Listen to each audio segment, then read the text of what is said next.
kinakabahan ako ng slide lang. Kasi actually, first time ko ito mag-share. Oo. Last time, nag-host ako. So, opo. Unang-una yan, thank you so much sa team natin and also sa Technocrat. Kasi nabigyan ako ng opportunity na makapag-share din ng story ko. Okay po. So, sino po si Coach Christine? Kamukha ko ba siya? Kamukha ko ba?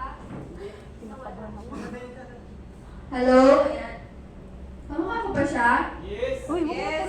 So, sino po ba si Coach Christine? So, I was a former student prior to joining this business and right now, check achiever na po and rising star sa Technocrat. Sige po, next slide. Hello! Hi! Ayan po. So, ayun, ano lang po ako. Ayan.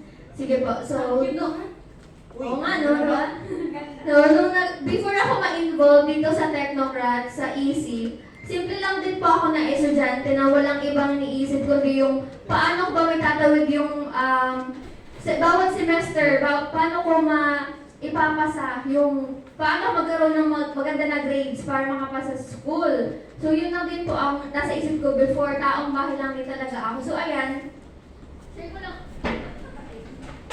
Kaunting trivia lang din. Yan yung best friend ko, which is the same name as me. So, Christine din po siya, pero with the C. So, ayan po ako, nung student pa ako. Ayan. Sige po, thanks. Sige lang.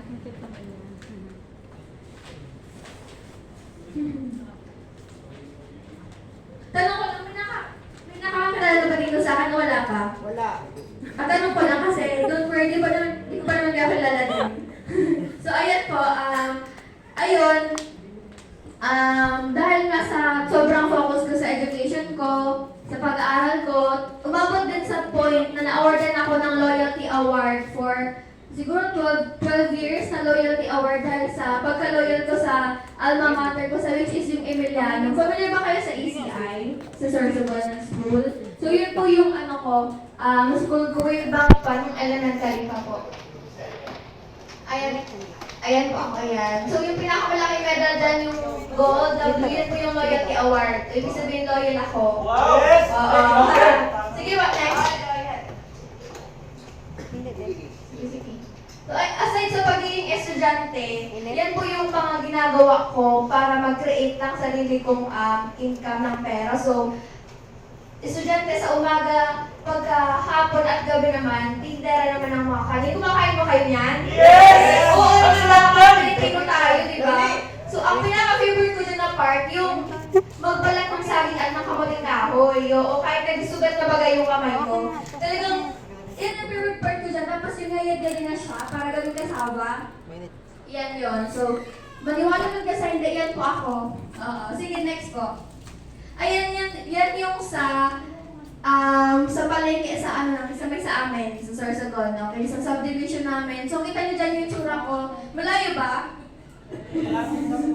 Parang problemado, no? So, kahit maulan, di ba, mainit, tuloy ako dyan sa pagbebenta sa may tawid lang talaga yung pang-araw-araw namin that time. Kasi pag wala akong benta, wala akong kakainin. Pag-uwi sa bahay. Sige po. Aside naman sa pagiging tendera, yan po. Nag-try din ako mag-online sell ng mga damit. Tapos ito yung other mga kakanin, mga pagkain na binibenta ko. Nagagawa din ako ng homemade pastillas, nag-order din ng suman. Yung pichi-pichi, alam niyo yun? O yan. Tapos nagbenta din ako madamit ng nanay ko. Hindi niya alam yan. Joke lang. Sige po. So aside sa pagiging estudyante at tindera, anak po ako ng OFW. Ayan. So ito po yung, kumbaga, deepest why ko. Ano yung reason ko? Ba't ko ginagawa yung gantong negosyo? Ba't ako nagpumasok sa gantong industriya? So ayun, kita nyo dyan. Nagpa-project kayo pala si Mami doon, ngayon ko lang napansin. So, ayan po. Isa sa mga reason ko bakit ako nag-start sa gantong business. Kasi una-una, because of my mom talaga. Kasi sabi ko, ayoko na habang buhay, ando na lang yung nanay ko sa ibang bansa. Ayoko na tumanda ako, yung nanay ko, yung kapatid ko na hindi kami nagkakasama.